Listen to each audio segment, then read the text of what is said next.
The views expressed in this video presentation are my opinions and not necessarily the opinions of guests and others sharing or reposting this video. The content is produced only for educational and informational purposes.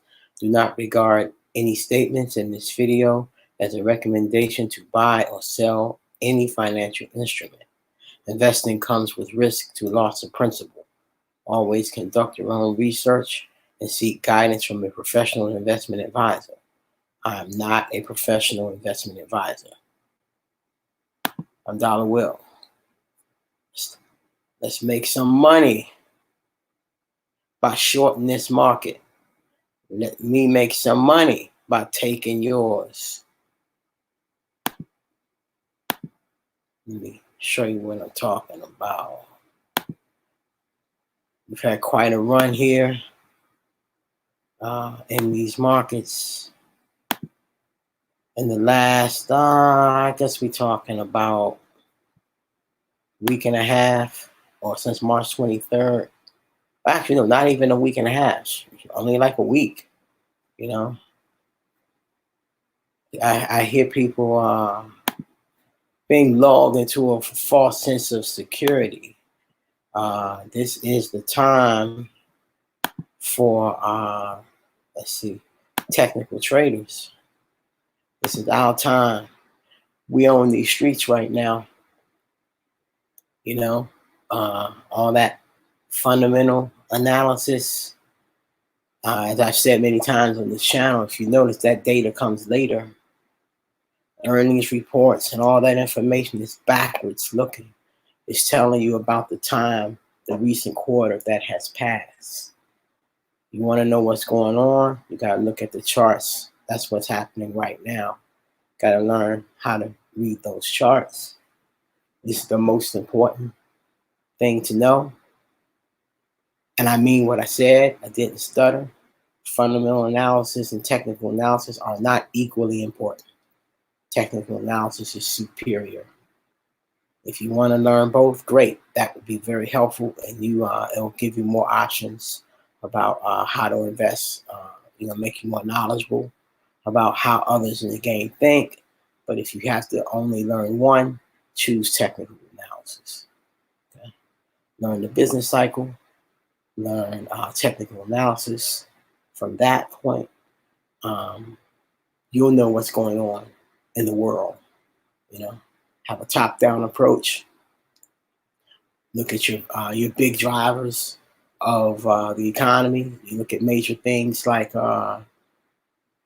of course, your energy and metals, but most of all, the U.S. dollar. You watch that energy, metals, U.S. dollar, and interest rate. You get real good at reading the charts. You won't need all that other data, because what's happening, you'll see it right there. You see it all right there. Everything else trickles down from that. Okay. So as you see here this is a picture of the S&P 500. And for all intents and purposes, everything I'm saying here goes for the Dow, the Dow 30, Dow Industrial Average. The two are very closely correlated, so much so that you can pretty much interchange, and I do interchange the charts. If I'm trying to see what the major market is doing, you can pretty much interchange the Dow 30 for the US 500, US S&P 500. And of course, the significance of this US 500 is everyone's retirement account. Most everyone. If you're working for the government or most major corporations, you don't have a whole lot of choices in your retirement account.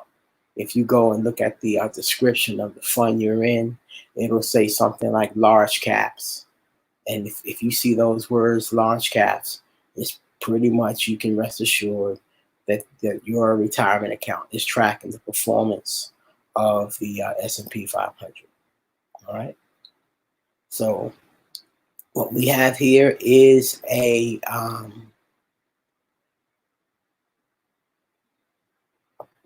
pullback. Well, let me see. I'm an Elliott wave theory trader. Okay, so there's a lot going on. I'm not one, obviously, the fact that I'm using, that you see other things on the chart and oscillators here, I'm not one of those quote unquote naked price action traders. Okay, I use all the tools, and the price action traders, they're catching it right now. Now they're seeing why others use some of those tools. You know, there are extreme environments like this one where the price is moving in response to a pattern or patterns that are taking place on time frames of a much larger scale. You know, we are at a point in time where quarterly charts matter, and most people are not thinking that far out. Um, not even most technical traders, you know, because they're limited by their approach, their theory. Okay, they need some more tools in the toolbox. You know, in most cases, you can't just look at daily charts and trade what's called quote price action. But if you don't have a bigger picture, a bigger perspective, and that would require that you employ some other concept in the technical analysis toolbox beyond just price action, then you won't. Then you'll be confused about what's going on.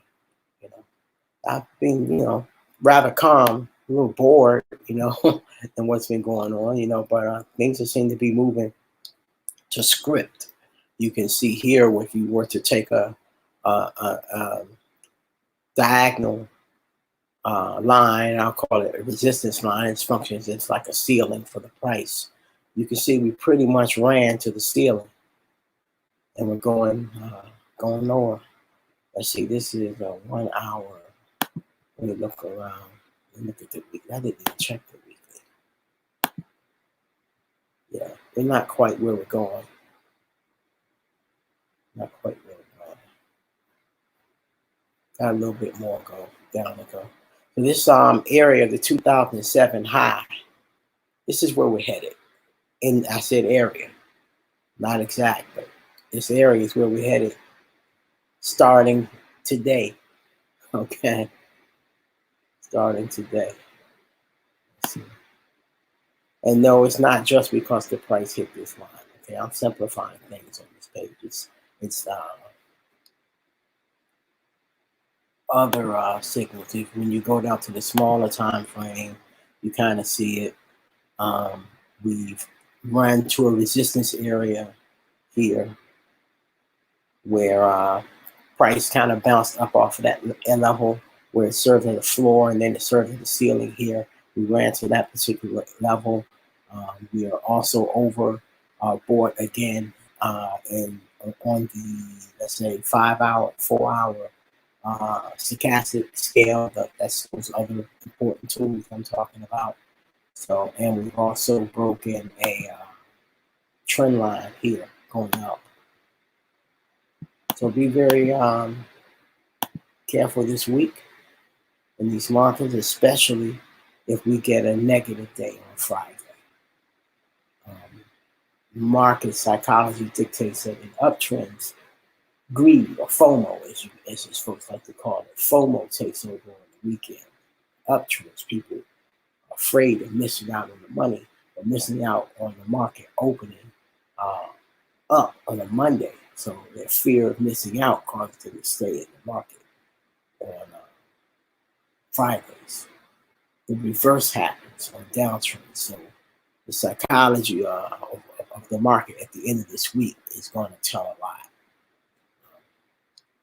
Because if the people who are really saying buy on the dips and everything is cheap and these are great low prices, all that stuff, if we close up on Friday, that would indicate that on balance, the market agrees with you. Okay. But another thing I can show you is, I don't want to get into it, but I'll just say it, that in the options market, there are lots of bets against this market. Okay. So a lot of, on balance, there are more bets placed against the market. There are more bets placed that the price will go lower than the price will go higher. Okay. So Another thing I want to take a look at is who's making the money. It's these risky leveraged ETFs. Very risky leveraged ETFs. I'm not recommending this. I'm just showing it for educational purposes. Okay, you know, why am I not recommending it? Because this thing moves so incredibly fast, and nobody on YouTube is responsible for telling you when to get in, when to get out. So if you're not a technical trader, if you get this wrong, it can really be painful. It can destroy your account if you don't time this right. People say you can't time the market. Well, yeah, you can. Not perfectly, but we're not trying to be perfect. You know, technical trading has been around over 100 years. Okay, one of the quote unquote grandfathers of technical analysis is Charles Dow, the Dow Jones Industrial Average. So I laugh when people say, "Well, you can't time the market." No, you can't time the market. It doesn't mean that other people can't and don't do it quite regularly. Okay, you can't time the market. So when you hear somebody say you can't time the market, you want to ask them, are you a technical trader? So you know that there are such people that are technical traders. How do you? So it's your opinion that they fail or that you do better than them. Who's winning now? That's why on most of your TV shows you hear people, what up, Dre? What up, Dre Hart? You hear people bring in the technicians, let's see, I'm gonna run through a couple more, then I'm gonna check the chat. I'm in my hitting my groove on this. I'm gonna run through what I gotta run through, and I dropped the link at the top if anybody want chop it up a little bit about this stock game or want to get the view of a technical trader. I'm a technical purist. Okay, very radical point of view. I admit that, but I can back up what I say. And I know what I'm saying is way out there. I also know that I'm being recorded. So I feel pretty good about how what I'm saying will stand up upon reflection. I'm pretty confident of that. Okay. But what we're looking at here is a symbol called TVIX. And what TVIX does, it's a leveraged ETF, and it goes up when the stock market goes down. For example, you see how ugly it looks when the market, let me show you how it looked when the market was in 2009. You see how this thing got destroyed. That's another reason why I say leave this thing alone. If you don't know how to trade technically, you can do the wrong thing at the wrong time, and you start hodling into something like this. That's another thing. In the world of technical analysis, we don't hodl. There's no hodling. Okay, no hodling. We learn how to trade. All right. So this is a monthly chart we're looking at here. Pretty big, pretty aggressive. Now, one of the things that matters in technical analysis, let me come over, go down to back to daily. Okay. So you got to flip your mind here. So while this was going up, and this period is October of 2018 to December of 2018. So while this was going up, that means the market was going down, and this was that final push of the bull market, the historic bull market. So we got this final leg down. So one of the key things we look for in technical analysis is when any symbol, if it has a strong push up, a strong push down, then you had this breakout when it goes higher than say a point from which it descended, that suggests that it could be a reversal. It doesn't mean it is yet, but we look to see how far the price declines. Okay, how far the price declines. So now this price made a higher high. It's like if you're staying on a building and you throw a ball off the ceiling, off the roof, and the ball hits the ground, and the ball comes back at you faster than you threw it down to the ground. You're like, wait a minute, wait a minute. Where's the force? Is the force coming from me to the ground, or is the ground throwing the ball back at me? Well, that's what happens when the price makes a high. Okay, that's what happens. That's what a sign of reversal, because it's not supposed to bounce higher. Okay, it's not supposed to bounce higher in a continuing downtrend. It generally does not. But again, that's preliminary. We want to see if we make a lower low. So if we're going lower, price will bounce and then we'll continue down to go lower. Well, here are these oscillators again. It's indicating that we're not likely to go lower, especially if we return to this prior level here where we had support before. So that's also another indication that we're going higher. So this week, when you see, let's say tomorrow through Friday, if it's nasty, especially if it closes negative on Friday, I want you to remember dollar will. You need to come back here regularly. I do not post every day, honestly, because I spend a lot of time looking at the charts. And I spend a lot of time with my Patreon folk. And sometimes I just got to get away. Gotta get away. Let's see. Matty Ghost, what's up, brother?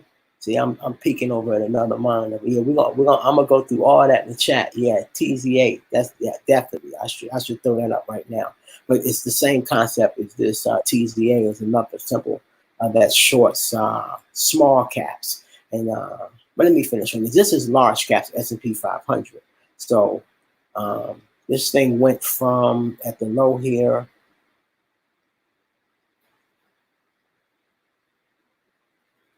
We're talking about roughly $40. My eyes are going bad. Old man eyes. Just had one of them birthdays, y'all. So getting old. Done got the getting done got. this youthful voice you hear is 5'6", 56. Okay. So this thing went from $40 up to around $1,000. Okay, so when the market had its disaster, this was a quick move from $40 to $1,000. It pulled back to this around this 250, 240 area, and we're going a good bit higher. I would say, and thus I'll whip out some tools. You know, I would say just roughly $1,600 would be a good rough place for it to pause again. But yeah, we definitely going. So it shows right here that we're not making a lower low. We're not gonna make that lower low on this. Okay, 5 hour. Okay, so yeah, the momentum is already flipped, start going positive. It's over. It's over. Tomorrow is going to be a beautiful day for those of us shorting the market. Let me look up TZA real quick. And again, this TZA is this company called Direction Small Cap Bear 3 times. So it goes up 3 times the rate that the small cap fall goes down. Okay, and what I like about this one, again, all these are incredibly dangerous. This is like if you got some risk in you and you know a little bit about reading the charts and you're willing to watch this thing every day all day and stay on it, then you know it could be something you want to look at. You can see it fell to this price area here, where like this was a ceiling here, it became the floor over here. Momentum's going up, we're going up. It's done. You can see an imaginary trend line got broken right here. It's going up. All right. But what I like about shorting the small caps in a crisis is these are companies, by definition, they don't have any money. They don't have any excess cash, no cash reserves. So they will have trouble making payroll. Okay. So these are companies that are really going to feel it the most. Apple will survive. Your big S&P 500 companies, they can survive. In fact, they will. Big companies buy small companies in times like this. You know, so they just wait till these companies are near death and come and pick over the bones. Okay, so these are the ones that are. It's sort of like the lion. The lion, you know, when it's going for a kill, they don't run to the head of the deer. He don't run to the fastest. He catch the slow runner. Okay, so the small caps are the slow runners. All right, the bottom feeders. All right.